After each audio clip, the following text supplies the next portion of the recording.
कैसे हैं आप सब? मैं बिल्कुल ठीक हूँ। राधा की संसार में आप सभी का स्वागत है। आज एक बहुत अच्छा कहानी, शिक्षा मूलक कहानी लेकर के आप लोग के सामने आए हैं। ये कहानी से आप लोग को पता चलेगा कि संत सेवा करने से जो नहीं होने वाला चीज होता है वो भी संत के आशीर्वाद से हो जाता है। तो कैसे क्या होता है यही हम इस कहानी के माध्यम से बताना चाह रहे हैं। बिना स्किप के वीडियो को देखिएगा अंत तक, और अच्छा लगेगा तो सब्सक्राइब कर दीजिएगा, लाइक शेयर जरूर कीजिएगा। एक देश में एक राजा थे और राजा के कोई संतान नहीं थे। एक रानी से बहुत प्रेम करते थे, कोई संतान उनके पास नहीं था। इतना राज्य, इतना धन संपत्ति, इतना ऐश्वर्य, लेकिन पूरा सुना सुना आंगन। जिस आंगन में बच्चों का किलकरिया ना हो उस आंगन में कैसे कोई सुखी रह सकता है। तो राजा और रानी हमेशा दुखी रहते थे। अब उस दिन एक बार क्या हुआ, वो आकाश मार्ग से देवर्षि नारद पार होके जा रहे थे। देवर्षि नारद देखे कि राजा बहुत दुखी है, तो नारद जी आ गए और आ करके बोल रहे क्या हुआ राजा, आप दुखी क्यों है? तो बोले ऋषिवर, आप तो महान ज्ञानी हैं, आप तो अंतर्यामी हैं, आप तो सब जान जाते हैं। आप जानते हैं कि मेरे आंगन में खेलने वाला कोई बच्चा नहीं है, मेरे कोई संतान नहीं है। प्लीज राजन, प्लीज ऋषिवर, आप कुछ ऐसा आशीर्वाद दीजिए कि मेरा जो है एक संतान हो जाए। मेरा संतान हो जाएगा तो हम जो है दंपति, हम लोग हस्बैंड वाइफ, हम लोग सुखी हो जाएंगे। देवर्षि नारद अपना जो गणना है वो गणना करके हस्त विचार करके देखे कि राजा का तकदीर में कोई संतान भाग्य जो होता है वो नहीं है, संतान का योग है ही नहीं, तो राजा को कहाँ से संतान होगा। तो देवर्षि बोलते राजा ऋषि, आपको जो है संतान नहीं हो सकता क्योंकि आपका हस्त रेखा में संतान आपका भाग में है ही नहीं। अब ऐसा बोल के देवर्षि चल गए। राजा तो और दुखी रहने लगे कि मेरा कोई उपाय ही नहीं है कि मेरा कोई संतान हो। बस अपना जैसे दिन में दिन का काम है, नित्य कर्म डेली करते जाते हैं, राज्य शासन करते जाते हैं, प्रजा को ही जो है अपने बच्चा जैसा, अपने संतान जैसा पालन करने लगे। लेकिन रानी को तो शांति है ही नहीं। रानी खाली ऐसा कुछ उपाय हो जाए कि मेरा संतान हो जाए, मेरा बच्चा हो जाए, ऐसा रानी सोचते रहता था। एक बार रानी अपने अटेरी पर खड़े थे और वहां पर से एक ऋषि जो है, एक मतलब साधक एक फकीर पार होके जा रहे थे और वो गाना गाते गाते जा रहे थे। अपना जो वाद्य यंत्र लेकर के वो भिक्षा मांगते थे और वो बजाते बजाते जा रहे हैं और गाना गा रहे हैं कि एक रोटी दोगे तो एक बेटा होगा, 4 रोटी दोगे तो 4 बेटा होगा। ऐसा वो गाना गाते गाते जा रहा था। और रानी जब अटारी से ये आवाज, उनका ये गाना जब उनके कान में गए तो रानी बोले कि चलो तो हम देखते हैं। रानी तब झट से महल से नीचे उतरे और वो फकीर को अपने पास बुलाए और फकीर को बुला के बोल रहे हैं कि आप क्या गाना गा रहे थे, फिर से गाइए। तो बोले यही गा रहे थे कि एक रोटी दोगे तो एक बेटा होगा, 4 रोटी दोगे तो 4 बेटा होगा। रानी बोले तब रुकिए आप थोड़ा देर। रानी तब 4 रोटी ला करके फकीर को सामने दिए और फकीर लेकर के रानी का सर पर हाथ फेर के बोले कि जाओ, तुम्हारा आंगन में 4 बच्चा का किलकरिया खिलेगा और तुम्हारा 4 बेटा होगा। रानी को आशीर्वाद देके चल गया। उसके बाद दिन ब दिन बीतते गए, रानी गर्भवती हो गए और रानी के एक बच्चा हुआ, फिर दूसरा बच्चा हुआ, फिर तीसरा बच्चा हुआ, फिर चौथा बच्चा हुआ। रानी को धीरे धीरे 4 बच्चा हो गया और राजा रानी बहुत सुखी होने लगे और उसका आंगन में घर हरा भरा हो गया, सब कोई खुश रहने लगे। एक बार फिर से नारद जी उसी रास्ता से जा रहे थे और जाते जाते जब देखे कि राजा का आंगन में 4 बच्चा खेल रहा है, राजा रानी बहुत खुश है।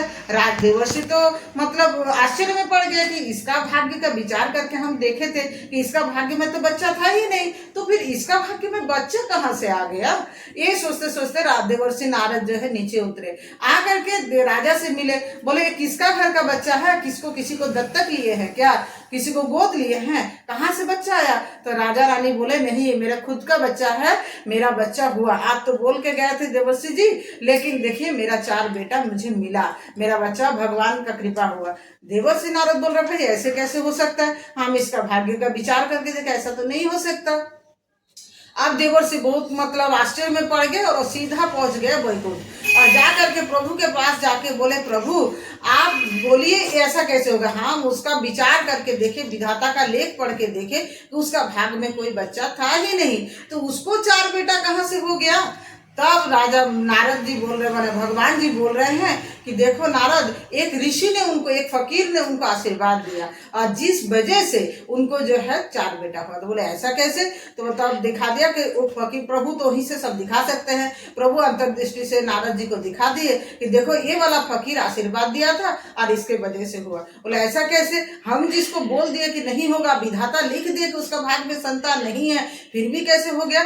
तब प्रभु ने बोला कि एक घटना है, इसी कारण से हुआ। एक बार मेरा तबीयत खराब हुआ था और उस समय जब था कि देखो तुमको भी बोले थे कि एक कटोरा अपना छाती चीर के जो खून मुझे देगा और वो खून मेरा शरीर पर लगा देगा तो मेरा तबीयत ठीक हो जाएगा। तुमको जब ये कार्यभार दिया गया कि तुम किसी ऐसा आदमी को लेके आओ जो मुझे एक कटोरा खून दे देगा और मेरा तबीयत ठीक हो जाएगा। कटोरा मिलने मात्र से तुम तो परम भक्त हो, तुम पूरा दुनिया में भ्रमण करते रहेगे, कोई एक कटोरा खून दे दे जो प्रभु ठीक हो जाए। तो तुम तुरंत गए, इधर उधर घूमते घूमते उसी फकीर के पास तुम पहुंचे थे और उस फकीर ने जब सुना कि नारायण का तबीयत खराब है और एक कटोरा खून देने से, वक्ष फाड़ के एक कटोरा खून देने से नारायण का तबीयत ठीक हो जाएगा, तो फकीर अपने जीवन का चिंता किए बना अपना छाती फाड़ के तुरंत एक कटोरा खून दे दिया और वही ला करके मेरे को लगा देने से मेरा तबीयत ठीक हो गया।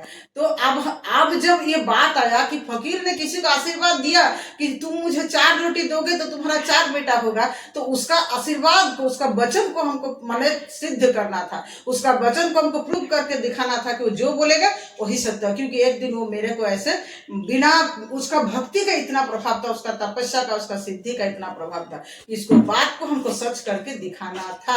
इसी कारण से, और तुमको जब बोला गया कि एक कटोरा खून किसी भक्त का खून, तो तुम भी तो मेरा परम भक्त हो, तो उस समय तुम अपना छाती फाड़ के मुझे खून क्यों नहीं दिया? तो अब बोलो, क्या हम उसका बात रखने के लिए विधाता का लेख भी नहीं मिटा सकते? सब कुछ कर सकते, लेकिन एक संत अगर कुछ मुंह से, एक सिद्ध संत, एक तपस्वी संत, एक परम भक्त संत अगर सिद्ध मुंह से अपना कुछ बोल दे तो उसको सच करके दिखाना मेरा काम है, और वही हम करते हैं, क्योंकि हम हमेशा भक्त के हृदय में विश्वास करते हैं। तो आज हम ये कहानी आप लोग को क्यों सुनाए? ये कहानी आप लोग को हम इसलिए सुनाए कि आ रहा है चतुर्मास, हरि शयनी एकादशी के बाद 4 महीना भगवान नारायण जी शयन में जाएंगे। इस समय तपस्या का समय है, इस समय आपसे जितना हो सकता है दान कीजिए, संत सेवा कीजिए। हाँ, लेकिन आजकल का दिन है और सबको पहचान के करना है, क्योंकि संत के वेश में अब आपके पर चोर लुटेरा भी आ सकते हैं और आपको जो है आपका सबको ठगा के आपको चल सकता है। तो ठग से सावधान हो जाइए, लेकिन संत सेवा कीजिए। जो अच्छे संत है, सच्चे संत है, ईमानदार संत है, सच्चा में संत है, तो इसीलिए हम ये कहानी बताना चाहते हैं। देखिए, जैसे सच्चे संत आपके सामने कोई रहता है, आपका सामने कोई मंदिर में रहता है, या जैसे वृंदावन में प्रेमानंद महाराज जी है, ऐसे सच्चे संत, एकदम सच्चे संत का सेवा अगर आप कर पाए तो सेवा करने से ना चुके। ये कहानी आप लोगों को कैसा लगा? अच्छा लगा है लाइक कर दीजिएगा, शेयर कर दीजिएगा, चैनल में नए हैं तो चैनल को सब्सक्राइब कर लीजिएगा, और खुश रहिए, प्रसन्न रहिए, आनंदित रहिए, झूम के बोलिए राधे राधे।